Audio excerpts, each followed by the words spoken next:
Now, this is not the kind of movie that's intended to be like something you watch and you get more out of because you're high. I think this is something that is intended to be a philosophical discussion about the nature of what people desire and the journey you go through to get to your desires and whether you can actually achieve those things and all that stuff. And I agree with your point earlier. They're not a movie to watch while on meth or cocaine. Because you would just be like vibrating and like, what is happening here? I'm so paranoid. You know? Well, every time I've taken meth. Yeah, exactly. My meth experience is the perfect movie.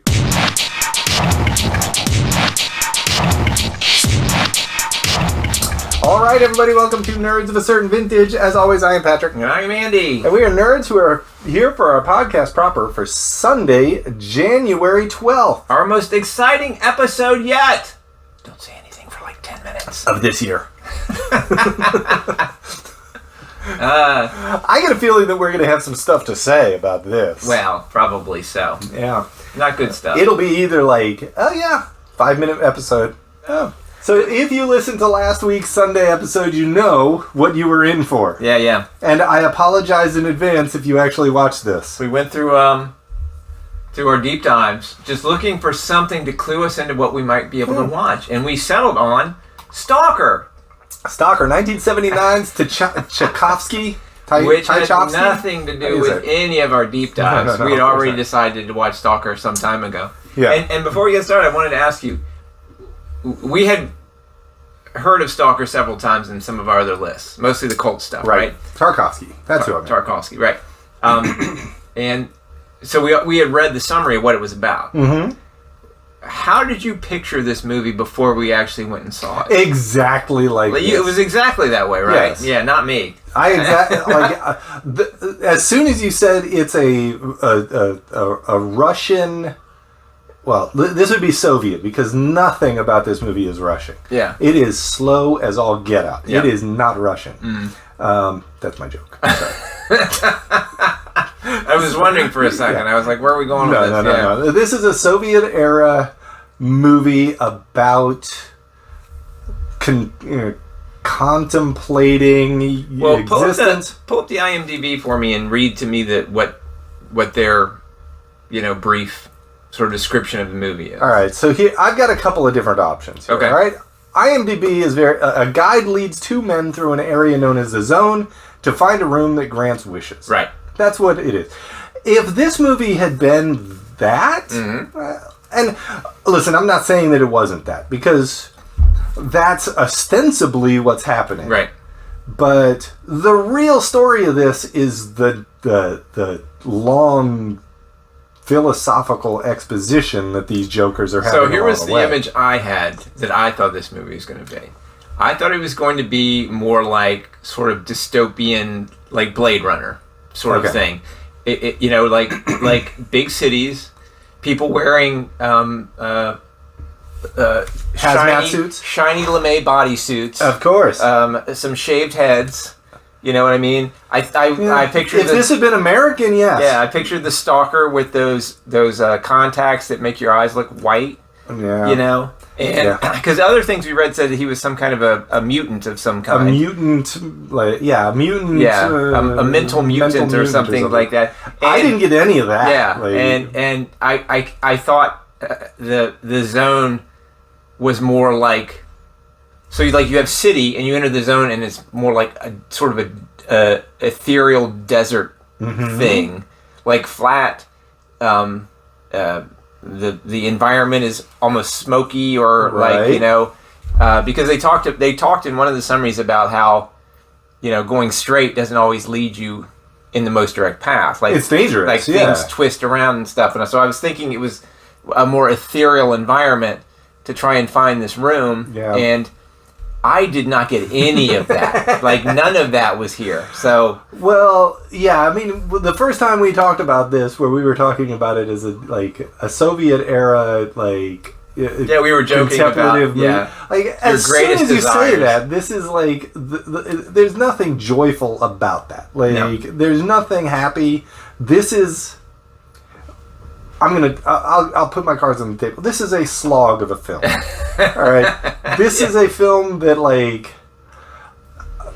It's on a lot of lists as one of the like 100 greatest movies of all time. Yeah. I was reading before we came in here. It's like number 29 on greatest films of all time. Yeah, and I'm like, I don't get it. Yep, I don't get it. It's super emo. Like if you got an emo kid who is just like, the world is so heavy and like this is the movie for them. Yeah, they will love this. They want to feel sad for 2.5 hours. Yeah. Jump for it. In it. The best thing about this movie, halfway through there's a nap break. Like those jokers actually laid down for a nap. Go and take a nap. Yeah. I was like, okay, this is my cue. I could take a nap. Anyway, I went ahead and read the Wikipedia because I knew not even going to front. About an hour and 30 minutes in. Maybe a little bit more than that. Yeah, maybe hour and 45. It just wasn't going anywhere. They were just sort of wandering around. So essentially... This is a contemplation kind of movie. Right. The journey really is not even that important. It's about the discussion that they're having along the way that like is supposed to be the most important. Right. Settings don't matter. Like, it's kind of bleak. It's, you know, it feels very natural. It feels like, they found fields in, like, Estonia, right? And we're going to record in there. And there's, like, burnt out World War II. There's no indication that they built sets or anything like this. These are all found locations. Yeah. But it starts in the real world, which is this sort of, broken down... kind of a city, I guess. Just like wreckage everywhere, and things are falling apart. And and the Stalker lives in a house that clearly has a leaking roof because there's water all over the floor. Right. And there doesn't appear to be any glass in the windows, and they're sleeping in a bed. And it starts with the longest pan in from an outside room into the bedroom, like. Literally 10 or 15 minutes, it's just this camera panning slowly into the bedroom to these characters. And Pat's like, I wonder why this movie's 2 hours and 40 minutes long. Like, everything moves at a snail's pace. And don't get me wrong, I understand the atmosphere that creates. It was very effective, but you don't have to have that all the time. Right. And in all honesty, that was too slow. You could have ramped that up, like at least a measure and still have gotten the same effect. Absolutely. Yeah, so, whatever. But yeah, the main character is the Stalker. He leads people into the zone. The zone is a place that's off limit. It's surrounded by, barbed wire fences and soldiers and stuff. Because apparently it's dangerous. It's not like they're trying to keep it for themselves. They're just trying to keep people from getting hurt. But once again, that doesn't really jive either. You don't shoot at people to keep them safe. Well, right? I mean, that's a very Russian thing. Like, we need to make sure that people don't go in there. So we need to. It's better off to kill them. You shoot a couple of people, and word gets around. Maybe we're going to kill them because we don't want them to get hurt in there. That doesn't make any damn sense. So right. But whatever. It's a protected area, and there's a room in there that will grant your deepest desire. And this was kind of the thing I thought about too, and it apparently it is represented in the film. It was probably in the part that we fast forward through, but you don't really know what your greatest desire is. Well, that's one of the things that some of the stuff that they talk about is very insightful, and I don't want to minimize that. Yep. But I'll tell you, one of the things that I was reading about this, there's somebody on Reddit who comes in and is like, "Can someone explain why this is a good movie?" That kind of thing. Yep. And there's a bunch of people who are saying, like, you gotta, like, it's atmospheric, it's, it's all this. That's all true. And the guy's point is, the original poster is like, I get all of that, but this actually does the thing that most film producers tell you not to do, which is tell, not show.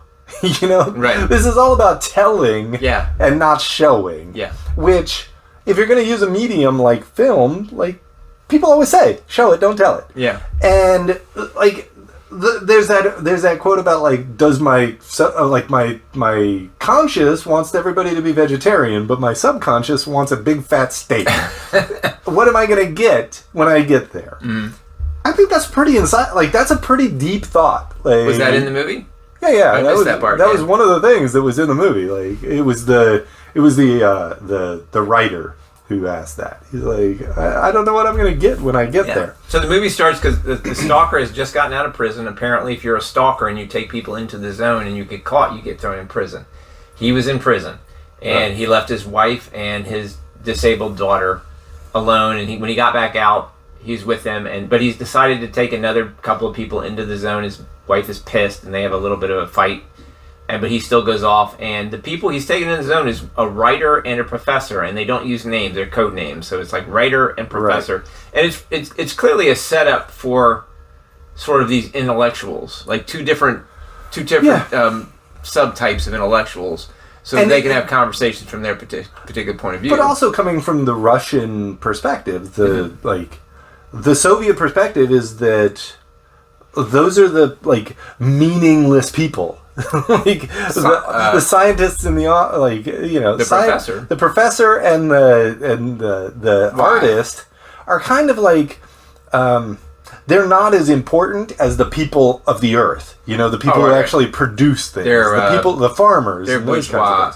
Right. Yeah. And so because one's an academic and the other's an artist, right? Yeah, and so you have this whole thought of the guy who's bringing them in there is doing the work of it, and they're kind of just talking through this whole thing, right? And he's struggling. The stalker seems to be struggling through a lot of this, long scenes of him just on the floor, this kind of stuff, and I'm like.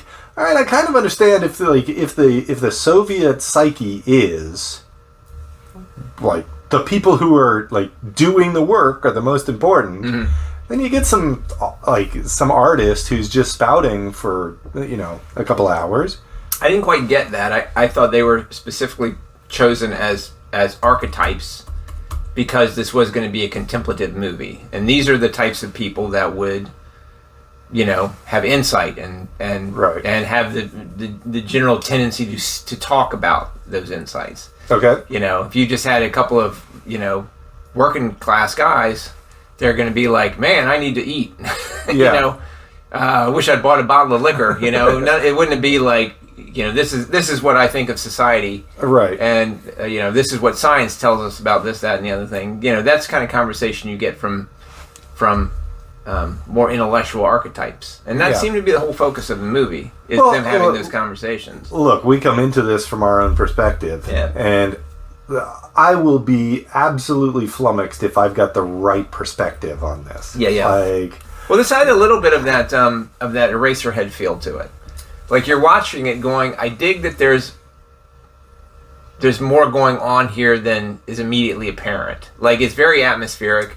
It's filmed in a very sort of creative sort of way. Apparently, too, I read on Wikipedia that the original footage was all unusable film. The film stock was bad. Really? Yeah, so they went out and had to reshoot the entire thing with a different cinematographer than the original. That seems like the kind of thing you would find out a day or two into filming. Yeah. How quickly was this filmed? I have no idea. Oh, it was filmed over a year and a half, I think they said. So it was a long time. But that might include the fact that they had to go back out and reshoot a bunch of it. I guess. Yeah. So it's one of the interesting things that they do here is the world outside the zone is all in sepia tones. It's yellow and it just looks sort of dirty and sort of washed out. Yeah. But when they get into the zone, I think that's meant to present or represent the sadness and dreariness of life. Right. There's nothing happy about that guy's life. No. He's got a wife. He's got a kid. He's doing his best to provide for him, but they don't. But his wife certainly doesn't like what he does to provide for them. But I mean, if your only skill is to be a stalker, in there and, that's where your money comes from. I mean, there's a little bit of logical stuff that and here's the other thing. I don't know how much of this is just lost in translation as well. Because early in the film, they're saying, like, no one returns from the zone. Right. And then his whole job is to bring people in and bring them back out so that they get their greatest, like, wish from visiting this room that's in the zone. And I'm like, okay, well, I guess people do come out of the zone. His whole job is predicated on that. Yeah. Well, there was a bit that I found on Wikipedia that I kind of missed in the movie. Remember them talking about Porcupine? Yeah. Porcupine is another stalker or something, I think. And apparently he went in there. He's kind of become, like, in charge, right? Or no, well, apparently, because I missed all of this, but this was in the Wikipedia. Apparently he found the room, and he received great riches, but upon coming back out of the zone, he went and hung himself and committed suicide. And I'm going to just blow up the ending. Trust me, you're not going to be upset because you're probably not going to make it the 2 hours and 40 minutes to get to this. But apparently when you get to the room, there's some sort of anomaly called the meat grinder, and somebody has to die for you to get into the room. So they don't all, no group, they don't all get in the room. Like, somebody has to give themselves up. Or has to be thrown to the wolves. And apparently Porcupine sacrificed his brother to get in the room. So, but we didn't see any of that. Is that stuff that we fast-forwarded? Well, once again... Like, there's no way we could have fast... Or is that a realization that they made that they're like, neither of us want to give ourselves up, so we're not going to get into this. This was the thing. When we fast-forwarded it, we were watching the imagery to see if anything interesting happened, and nothing did. And your Reddit guy is exactly right. It's because they tell you everything. They don't show anything. Right. Like, so this was all probably just part of the dialogue. Oh, this is what this guy did, and this is what happened to him. And the thing is that apparently after sacrificing his brother and he went in the room, he asked the room to give him his brother back. But that was not his actual greatest desire. Right, he wanted riches. His money was what he was more interested in. So when he that's a realization about yourself that exactly it's tough to deal with. Yeah, I wish that wasn't in like 2 hours and 15 minutes for us to get to that realization, because that's some pretty deep shit right there. I would have liked to absolutely sort of experience that without all the 2 hour buildup. That's right. But apparently that's part of their conversation, is that nobody really knows what their greatest desire is, and frequently you may find out it's not what you think you want. And if you sacrifice someone to get it, that's very problematic. So we saw the part where the professor has brought like a nuclear bomb that he's or some sort of a built. bomb. I mean, well, the Wikipedia said it was a 14 megaton bomb, so it would have to be. For that description, I'm going to go with nuclear or atomic. It's like that was a Coke can sized nuclear bomb. It's about the size if they have those, we are all screwed. It's about the size of a thermos. Yeah. That is a Hubie Halloween. Well, thermos. Clearly they've evolved beyond the point of no, they haven't. Absolutely not. Not in that sepia tone shit place. No, they're blowing everything up. They're raping everyone out here. So, so the professor reveals I guess the writer believes that his greatest desire is not to lose his inspiration as a writer. I think he's even said that during the part that we watched. Okay. The professor had indicated that he wants to achieve, celebrity from studying the zone. But you find out at the end that really what he wants to do is to blow the place up so that evil people can't, get their desires. Right. They can't exploit it for their own purposes. But at the end of the day, we saw this. They sit in that little flooded room, and they actually don't go into the room themselves. None of them go in it. They just leave. Yeah, I mean, look, who am I to say, like, a world-famous director Tarkovsky, a 1979 movie, a movie that is, like, 46 years old, right? Made in Soviet Russia, like, Tarkovsky, just pick it up. Like, we live in a time where, like, if there's not an action set piece in the next 10 minutes, I'm bored. Right. You know what I mean? Whereas back in the day, maybe you sit through that and you just, like, you seep it in and you just, like, oh, yes, this is, like, the philosophical discussions that they're having seem to be interesting. I mean, but do they have to have, like, wide, like, 5-minute panning scenes in between each of them. Right. To get to that, I don't like. At a certain point, it starts losing me. Yeah. You know, it definitely lost. I'm like sitting there. I'm like, I need to start looking up online to see what this is all about. Exactly. Yeah. We got to a certain point, and I was like, "Man, we still have an hour and 20 minutes of this left." I'm like, I don't even see. We would have been there until 9 o'clock, and we would have walked out of it and been like, all right. Yeah, it was a movie. Okay. No, I really don't feel bad at all that we fast forwarded through a portion of it. I'm. My daughter felt like we didn't actually watch the movie. When I told her we like fast forwarded to the last hour, she was like, "You didn't really watch it then." I was like, "That's fair." I feel like we got it though. I feel like we watched enough of it to get the feel for it, and it was no with nail and eye. No, I mean this goes down to the lower quarter to fifth of the movies that we've watched. Yeah. I mean, I don't know. I mean, it didn't have Adrienne Barbeau's boobs in it. That's one thing against it. But it was still better than Swamp Thing. Man, that was a terrible, terrible flick. Yeah. Still better than Gokay. And we got some interesting straight to the video, straight to the screen discussion at the very end from the wife. Mm-hmm. And breaking the fourth wall. And lying. She's like, I've never once questioned this relationship. Well, you seem to be questioning it pretty hard at the beginning. Yeah. I love him. I've never questioned. No, you questioned it.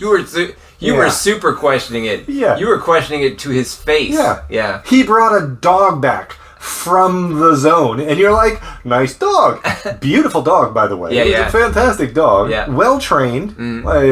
But when it came up behind one of them, I was like, oh, that dog's going to eat somebody. Yeah. Well, he was sleeping in the middle of the river, and the dog just comes up and is like, I think I'm going to nap here now. I'm like, that's a well-trained dog. Yeah. Maybe it was one of their dogs. No, I think that was a specifically trained dog. But, yeah, I number one, your daughter's comment is absolutely fair. Yes. Yeah. Did we watch the movie? No. We didn't. We gave up. No. We gave up in the middle. I told her, I was like today, I was like, I think I might want to just go and watch the last hour of this movie just to see if the stuff that they tell me makes a difference in the experience. But I don't think it would. You know what? I think you've made a good point, though. This is a movie to cut into sections. Don't watch it all at once. Yeah. When they take a nap, you go take a nap. Come back to the movie. Come back tomorrow. That's right. Come back and watch the end of it. Yeah. Tomorrow. Cut it into 1.5 hour sections. Yeah. I mean, it was 2 hours 40 minutes, and the introduction was 5 minutes of just a single camera shot into a bar, where a guy was just standing there being served, and there's credits. The credits, but I mean, nothing was happening. Nothing was happening. He was just getting served some tea, and then they move to another shot that is 5 minutes of them just panning into this room, seeing a syringe on the side of a bed, panning over the wife and the daughter and the stalker, and then panning back to the wife, and I'm like, oh my God, he gets up and I think I even said this. I was like, maybe this whole movie is in slow motion. Maybe that's why this thing lasts 2 hours and 40 minutes. And you know what? He's not wrong. It is. It is in pretty slow motion. They do occasionally, when they're driving that Jeep around, they move a little faster, but nothing really particularly happens. It's just them going down one alley or another trying to hide from the motorcycle, cops or whatever. Yeah. That was as close as you got to the gray jumpsuits as you could. Yeah. Those cops with the special helmets and all that stuff. Yeah. It was like The Prisoner. I started looking to see what the budget for this film was. 100 million rubles. I found 1 million. Oh, maybe it was 1 million rubles. I could not find a currency converter for 1979 ruble to dollar. Dollars, right? But I can't imagine this was a very expensive film to make. No. I mean, basically all you need to do is find shooting locations. Well, apparently it was a huge hit in Russia. They said it made 4 million rubles on a budget of 1 million rubles. Hey, that is a monster hit. Most of that in Russia. So apparently this is the kind of thing. But on the other hand, what else are they going to do? Yeah, how many films were allowed to be shown in Soviet Russia? Certainly none of the American films were going to be allowed to be shown. Yeah, I mean, there was some.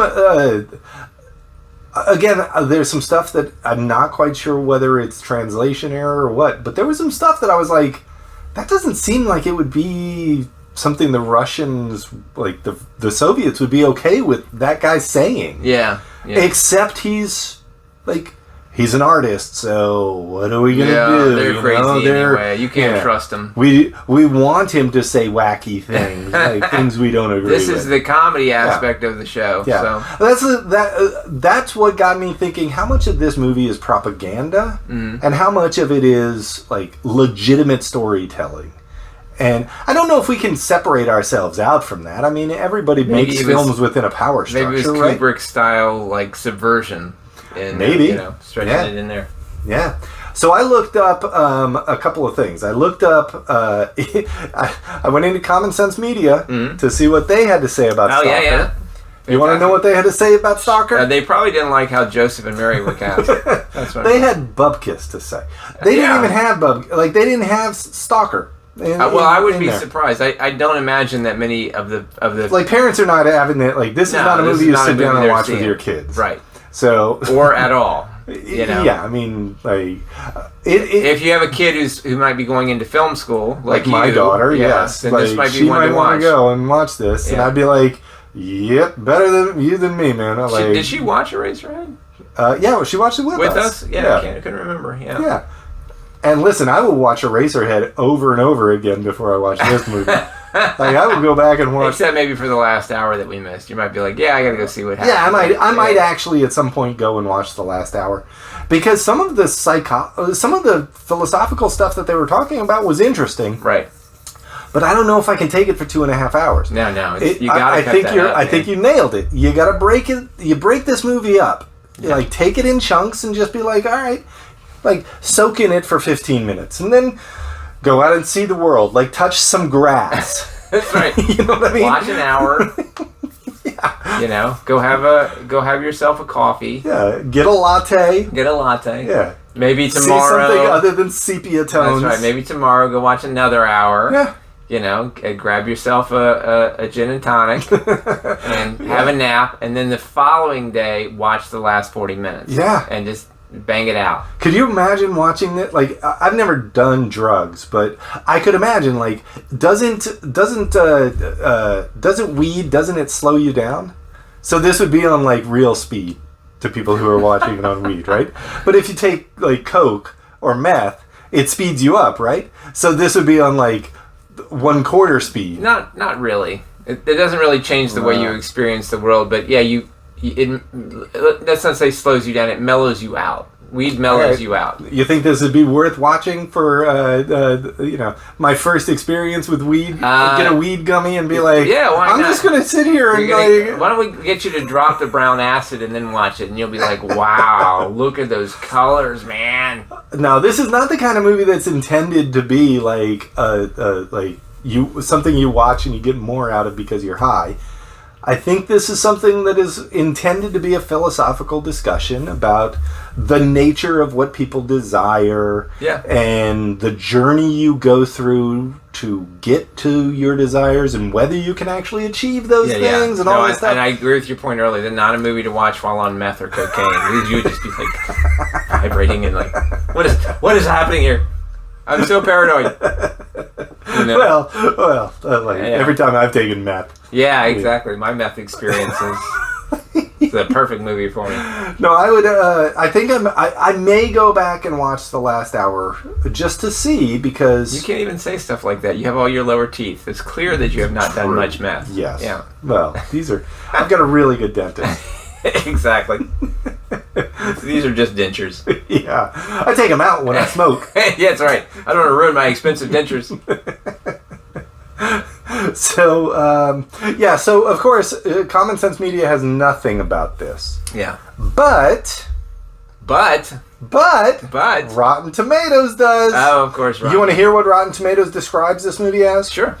In an unnamed country at an unspecified time, there is a fiercely protected post-apocalyptic wasteland known as the Zone. Mm-hmm. An illegal guide whose mutant child suggests unspeakable horrors within the Zone.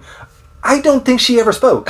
She never did speak. The child never spoke. In fact, on Wikipedia, so we didn't say this, but at the end of the movie, the disabled daughter is sitting at the kitchen table, and there are 3 empty glasses on the table, and she pushes them away from herself one by one, clearly using her psychokinetic powers. Yeah. Now, the Wikipedia guy said this is made questionable because a train is going by and the table is shaking. But that's bullshit. There was nothing. Trains do not make it slide, especially since they don't slide all at the same time. Yeah, I think she pushes one, then the other, then the third. Right. In the earlier movies, there was a train going by and things were moving. But in that scene, no. There was no question what was happening there. Yeah. The question I would have is she a mutant because he has been going into the Zone back and forth? Right. Or was he a mutant to start with? Yeah. Something happened with his nethers. Right? Okay, but anyway. The Zone would do that sort of thing, yeah. Yeah. So, whose mutant child suggests unspeakable horrors within the Zone, leads a writer and a scientist into the heart of the devastation in search of a mythical place known only as the Room. Anyone who enters the room will supposedly have any of his earthly desires immediately fulfilled. I didn't think it was immediate. I thought it was like you go back to life and your desires are fulfilled. Well, and that seems a little bit broad. It's not like any of your desires. It's like your deepest desire, like one. Like you get one desire. Yeah. It's not like I'm giving you everything you want all over the place. Like all the hot women, all the money, No. All the knowledge, all the all the musical talent. I'm not giving any all that. You get one thing, brother. Let's play a game. Sure. All right. I'm gonna guess what your conscious desire would be and what your subconscious desire would be. See, I don't even know that. I would have to think. No. I'm just guessing. Okay. All right, you tell me. Sure. And you can guess my conscious and subconscious. Actually, I realize what my conscious desire is suddenly. All right. So your conscious desire would be a really good nap. Like just to be left alone on a day when you don't want anything taken. You don't want to have to take anything. I think you're projecting. That's your conscious desire. No, your subconscious desire would be no more lawyers. All right. Yeah. Well, you bring up a good point. So what's you can tell me whether how far off I am, but. No. I was going to say conscious desire, a good Hulk film, but when you brought up the lawyer thing, I was like, oh, no, that totally beats the shit out of that one. Well, that's a subconscious. Yeah. That's the kind of thing you walk into the room, you're like, give me a Hulk film. I don't know. No more lawyers. I would think my conscious desire is an honest society without all this bullshit. Okay. Because I feel like part of the problem is honesty is hard. People avoid it. They don't want it. But to me, honesty is the only path to happiness and a straight society. Things are going to be bad sometimes. There's downturns. Honesty hurts sometimes. Yeah, but in a general sense, if we had honest money, honestly, sometimes honesty is a kindness too. Well, and sometimes it's a cruelty. But in all honesty, at the end of the day, it's the best policy. It's the best thing you can do for yourself. If we had honest money, if we had honest politicians. If we had honest cops, if we had, honest pricing, especially in our medical facilities, then the world would just be a better place. It just would. And Utopia, man. Yeah. You want Star Trek. That's what you want. That's what you want. I'm not averse to it. I would not be averse to it. Except for Discovery. Just a touch of Star Wars. All right, so what's mine? You tell me what mine is. This is the game. I'm looking forward to this. A larger house where you could have your own office. That's my conscious or that's my your subconscious? Conscious desire. All right, you could not be further from that. All right, so go ahead. Subconscious. Is your conscious desire to not gain weight while still eating cookies? No. That would be pretty good. Yeah. No, I would say you're exactly opposite with what you're saying my conscious desire is about the house. I don't need a bigger house. I need less stuff. and we've talked about this, like, I do not need a bigger house. I need less stuff. So that's the thing I would be going into the room saying, give me less stuff. But, you know, the idea of, like a back that doesn't hurt. Those kinds of things. Right. A knee that's okay, like feeling like I did when I was 25. That's what I would walk out with. And I'd be like, I'd be okay with that.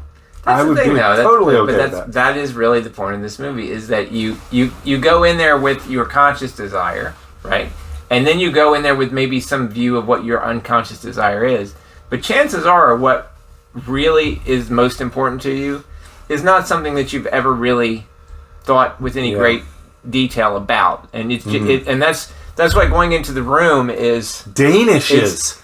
There you go, man. Now, if that's what I walked out with, I would be like, okay, I'm good, you know. But that's the thing. I think it's a double-edged sword. It's a dangerous proposition, because you may walk out of it with something, and it is your deepest desire, but it says something about you that doesn't make you feel good about yourself, right? And I value money over human life. Right. And that's what leads you to kill yourself. Right. So maybe we skipped the wrong half of this movie. Maybe we fast forwarded into the wrong half. I think we did. That was the setup. We skipped the payoff.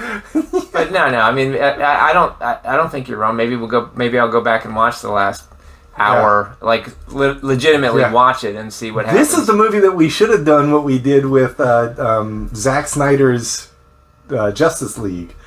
Was it Justice League? Yeah. Where we watched it over 2 days. Oh, yeah. We should have done that with this. We should have been like, let's, you know, this is going to be a slog. Yeah. We both knew this going in, I think. That this was not going to be like, Buddy the Elf, what's your favorite color? No. I expected it to be a little less of a slog than it was, man. It was slogalicious. It's a perfectly good movie for not explaining things. All right, so IMDb, we got Rotten Tomatoes. We got the Tomatometer and the Popcornometer. Okay. All right, what are you saying? What do you got here? So which Tomatometer is the critic score? Critics. Tomatometer, critics. Popcornometer, people. Regular old Joe Schmoes. I'm gonna say 78% on the Tomatometer. Critics loved it. Okay. On the Popcornometer, 10. Ooh. All right. This might surprise you. Tomatometer, 100%. So dumb. Popcornometer, 92%. No. Here's John Semley from Salon. It's a film that challenges us to be bored while refusing to be boring. I like that. I'm not sure he's correct about the second part of that. Yeah, Stalker is a movie to be watched as many times as physically possible. It really is that astounding. I don't know what that means exactly. I don't know either. But I feel like these people are taking this as a challenge. The opening is one of the most gripping and visionary moments I have ever seen in the cinema. Get out more. Exactly. You need to watch more movies, man. Get out more. Jesus. Here's one. This is an audience review. Worst movie ever. Yeah. Very far from original story by Strugowski brothers.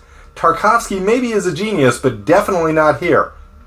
He turned a very interesting story into a incredibly boring waste of film. Yeah, I'm with you. Okay, so do we want to go to Letterboxd?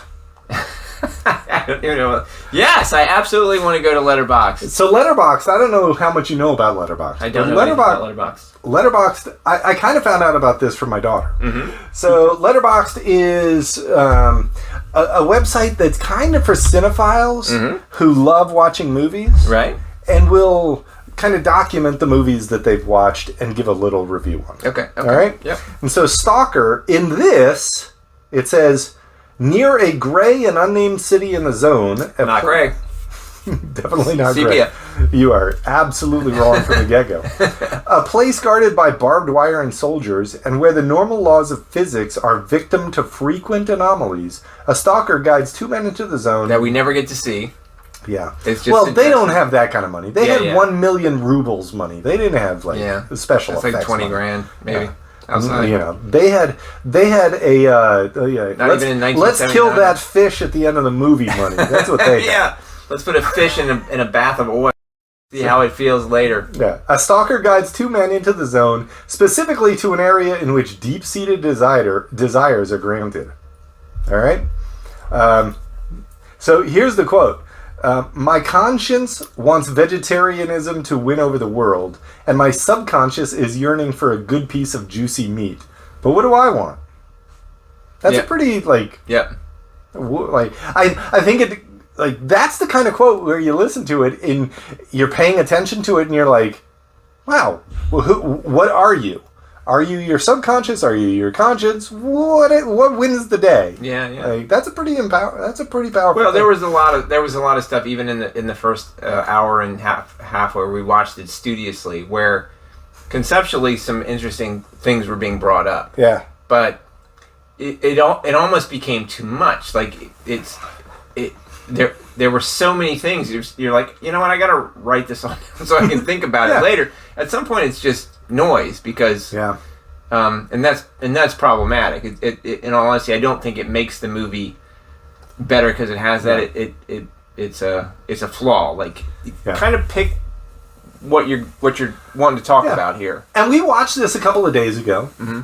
I have felt zero pull to go back and watch this, except for the fact that we fast forwarded, so maybe I missed some stuff. So maybe I should go and watch this. Well, we both talked about. I still feel the pull to go back and watch Eraserhead. Every once in a while, I'm like, should I watch that? I don't remember liking it. I remember not enjoying it, but I feel like I need to see it again. Yeah. I don't know if 6 months from now I'm going to be like, man, I really need to revisit Stalker. I don't. I was so disappointed that it did not in any way, match up with my expectations. I was way off. But as with you, I wouldn't mind going back and watching the hour that we missed. Because in retrospect, looking at Wikipedia and stuff, there was some apparently some importance. Well, having that context about the porcupine would have actually helped a lot. Helped a lot. Yeah, it would have kind of explained it, particularly if they get to the end and they realize one of us has to give ourselves up for the others to go in there. Well, I feel like that's what was going on in that weird room with all the dirt. The wavy dirt floor or something. Once again, the other thing that this movie is very well known for and talked up about are the visuals. Yeah, the scenes are very cool. I mean, it's a little bit hypnotic. But you said something during the watch. You were like, this feels like a found footage film, right? Which I think that's different than specifically creating the environment, right, to tell the story. He was just like, this is kind of cool. Let's see how we might use this undulating sand. Yeah. I don't know if that was something they came in and were like, we have 1 million rubles to build sand here. That was my Russian. To shape this desert area. Yes. We have to I think your Russian is better than mine. We have 1 million rubles. All right, Boris and Natasha.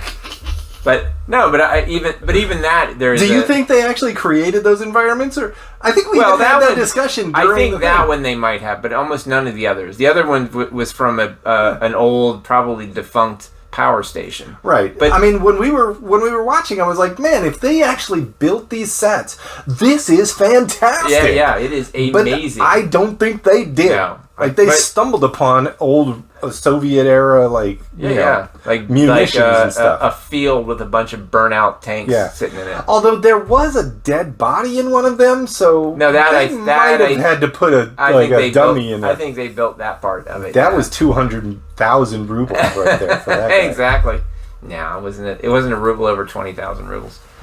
But but I think there's something to be said for found locations. Yeah. You have to kind of have an eye for it, and they found some spectacular ones. I mean, the first scene of the zone where it went from sepia to green to just that was intense. Green, and it was that was Wizard of Oz kind of shock to me. Yeah. Whoa, very holy creative. cow. but it was an area with like rusted out cars and power poles that were rotting away and sort of falling apart. In fact, one, like he's climbing up the hill and part of it falls, the top falls down and swings, and I'm like, there is no way they planned that. Of course not. That just sort of broke at that time. Especially since they had to record it twice. Yeah. No chance. They didn't get that in the first scene. They came back and they were like, oh, it fell apart. It's perfect. Lucky break. Everything coming up, Boris. This will be a masterpiece. I don't think you can do it. Yeah. No, I'm trying to do it in that way. I'm actually trying to do it in that sort of over the top way, but I don't know how well I would do it if I actually tried to do it, so I'm not going to. But this was pretentious. This is Septemtious. That's the term. That's what it is. Septemtious. Yeah. We should have watched this in September for Septemtious, because it's pretentious, and anybody on the popcornometer or the tomatometer who is like, "This is the greatest movie," that guys, you win your pretentious award. Yeah. We need to get you a T-shirt. Yeah. That says, "Don't listen to me. I'm incredibly pretentious." Yeah. This is why I love reading through the Reddits, because, like, there's just somebody who's like, I'm not trying to start a fight. I just want to know Don't come for me. I don't want to be canceled. I know, like, people say this is great, and I don't get it. Like, just tell me, what is it? And, like, people are coming out like, here's one. For me, the film accomplishes something that few pieces of art ever do. It becomes the very thing its subject matter is about. I don't see that at all. But so it granted your greatest desire? The film itself starts to work on you just like the zone works on the characters. The zone is described as this almost psychedelic place where your subjective experience and the world you're inhabiting starts to merge into one. You have to navigate through the landscape of the zone in a way that's so foreign and alien. This is blah, blah, blah, blah, blah. You know, after a while, it just sounds like the Peanuts parents. Yeah. I kind of get what he's saying, though, but, you know, it's reaching a little bit. Bit of a stretch. Yeah, I mean, if you... like, I don't think anybody wants to think of themselves as pretentious, right? You don't want to. I don't want to. I may be pretentious at times. Like, you? But it's not something I yearn for. It might be what the zone gives me, though. Exactly. You know what I mean? You walk out of the room and you're just the most pretentious asshole you! ever. You know. I'm like, I just wanted a Danish. That's Damn right. it. That's right. Instead, I've got to wear a chapeau. And eat fromage. Yes, I'm the dude who corrects everybody's pronunciation. Oh, don't you mean Barcelona? Actually, Barcelona. That's oh man! If that was what the room gave me, then I would be like, "Oh Jesus, who am I? Like, exactly. What is it about me that is my deepest desire?" Yeah. And I kind of get it, but like I read these things and I'm like, look, like. Well, it's kind of a movie where you can you see the genius that could have been? Yeah. I see it. I see conceptually. This is a movie that they could remake. Yeah. And do it in like an hour and 40 minutes. Mm-hmm. And it would be fantastic. Right. You could even do some of the just a few effects. Just a few effects. You know, maybe showing some of the gravity effects, maybe showing some of the sort of the way the zone moves you around so that you're heading in one direction and you end up like finding, like they kind of showed that with where the professor goes back for his backpack and then he ends up ahead of them. Right. So, but it just wasn't necessarily clear enough. Right. What was going on. Because they were telling instead of showing. Right. You know? Yep. Whereas if this had been like, I'm surprised nobody's tried to remake this. Yeah. Like, you know. Well, it's such a perfect movie. I mean, why would you try to improve on perfection? It's you keep talking fool's about errand, if you will. No. You keep talking about taking like the 1998 Godzilla movie and cutting out all the bullshit. You could do the same thing with this. You could cut out like an hour of this movie. Yeah. Get it down to a tight 90. And be like, okay. I might try to do that. You know what?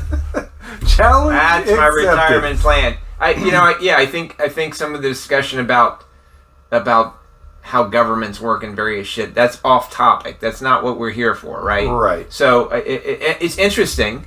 It's thought provoking, but you're in the zone. And this is really about what's your greatest desire. Like, when they go for their nap, if they had a little conversation about, well, what's your greatest desire? Like, what are you looking for? Yeah. Like, if they stuck to that, like, try not to move too much off topic. But they were all over the place.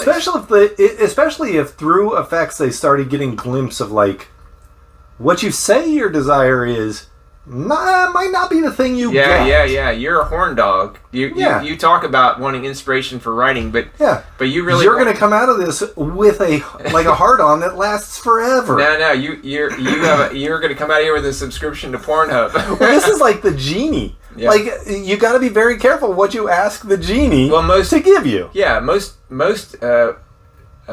mythology around wishes is you have to be very careful about what you wish for, because frequently what it ends up being, the monkey's paw, perfect example, is you might get it in a backdoor sort of way, and it's not what you wanted at all. Your wish is granted, but not the way you hoped it for it to be granted, and what you get is not what you wanted. So Okay, so I'm almost done with my whiskey, which means the episode's almost done. Yes. All right. As it should be. Do you want one last review from Letterboxd?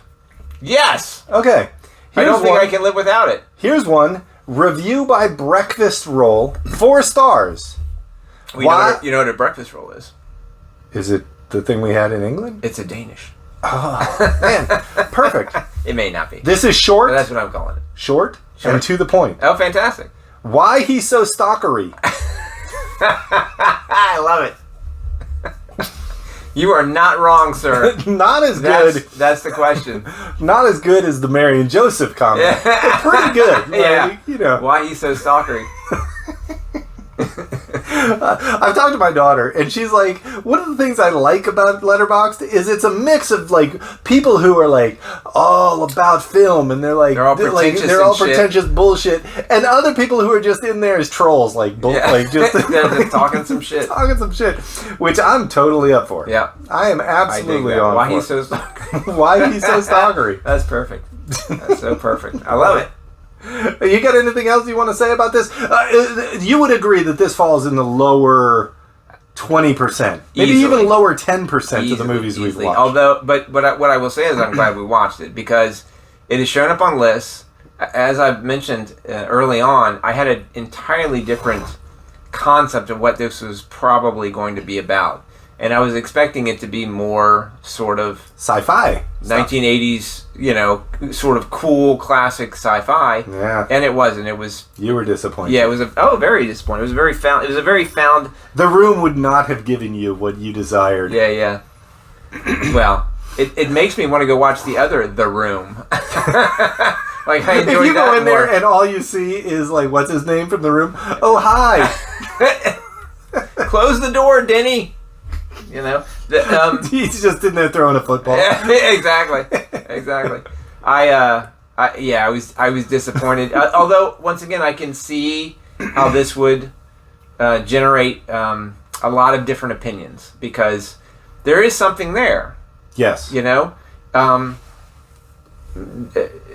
Once again, the length is a problem. It's way too long. Yes. And it wasn't even to the point where we could joke about it anymore. Yeah. Like, we were just sitting there in kind of, like, disbelief. That this movie was just going on. We would pause it and be like, holy crap, we're only halfway through this. Yeah. Like, when are they going to get to something? Yeah. It's a novel in search of an editor, really. So. Well, But I'm glad we watched it. I'm glad it's out of the way. Yeah. Now, if anybody ever mentions, if any pretentious prick says, hey, how about Stalker? We'll be like, how about not? Why he's so stalkery? Yeah, exactly. That'll be our first response. Why he's so stalkery, man? I don't like sepia tone. Exactly. Okay? Yeah. All right. Well. All right. So I agree with you. I think that we're better for having watched this. I will probably go back and watch the last hour just to see if we've seen it, if we missed any subtitles that I feel like it's best watched in your fashion in 5-minute increments. Yes. Over the course of a year. By the way, a movie I had to read. I know. I went into this kind of on a down note. I was so excited to torture Patrick with this reading. Yeah, but he didn't seem that tortured. You get used to it, right? Yeah, I missed some of the glorious visuals of the movie by having to focus on the letters on the words at the bottom. It was funny because I asked my wife, "Is there a dubbed version for us to watch?" And she says, "Like no." And I'm like, "So this is a 50-year-old movie and no one has ever dubbed it?" No. And she was like, "Nobody's ever Christopher Nolan should remake this movie." Yeah, this is a movie that is ripe for a Christopher Nolan remake. Yeah. Get Batman in there? But when you said that, I was thinking Zack Snyder, and I was like, no. And I was like, oh, Christopher Nolan, yes.